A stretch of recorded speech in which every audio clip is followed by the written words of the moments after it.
Hey guys, it's Rianne, and today I have teamed up with Aquaphor to bring you guys some beauty hacks. This video was kindly sponsored by Aquaphor. I grew up with Aquaphor Healing Ointment. In fact, it's probably my grandma's very favorite product of all time. And recently I saw Zendaya talking about an Aquaphor hack she has for her beauty routine.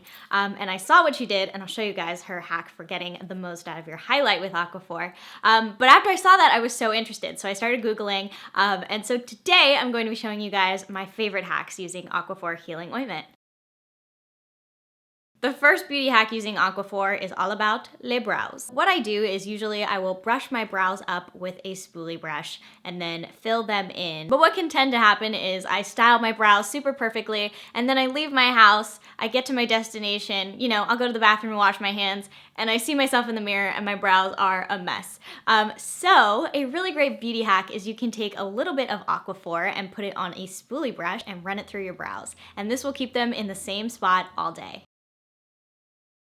This next hack I picked up from Zendaya. So I absolutely love highlight. So to take your existing highlight powder to the next level, what you can do is dab some Aquaphor on the areas where you like to highlight. I like to highlight the tops of my cheekbones. So I just swiped a little bit of Aquaphor on the tops of my cheekbones, and then I applied my highlight powder on top of that, and it just made my highlight pop. It was amazing. It'll amplify your highlight for that super dewy look. Aquaphor Healing Ointment looks like a clear gloss, and it has lip healing benefits. When I want that super glossy high shine look, I'll take Aquaphor and I'll layer it over my lip colors. But what you can also do is you can layer it over any of your matte shades in order to make them glossy.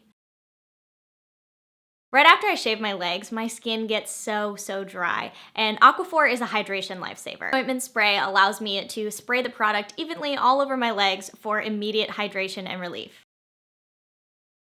This last hack is my favorite hack. So what I noticed is sometimes when I spray perfume on myself before I leave my house, it tends to dissipate rather quickly. So you can actually use Aquaphor as like a perfume primer. So what I do is I dab a little bit of Aquaphor everywhere that I apply perfume. So usually that's the insides of my wrists and a little bit on my neck. And then I'll spray my perfume on top of those points, and the Aquaphor helps the lasting power of your perfume. It's amazing. So those are just a few of my favorite Aquaphor beauty hacks. There's actually so many you can find online. It's amazing. Head down to the description bar if you'd like to learn more about Aquaphor Healing Ointment. Thank you guys so much for watching this video. I hope you were inspired to try some of these Aquaphor beauty hacks. Don't forget to let me know in the comments below if you try any of them out. Thank you so much for watching, and I'll talk to you very soon. Bye guys!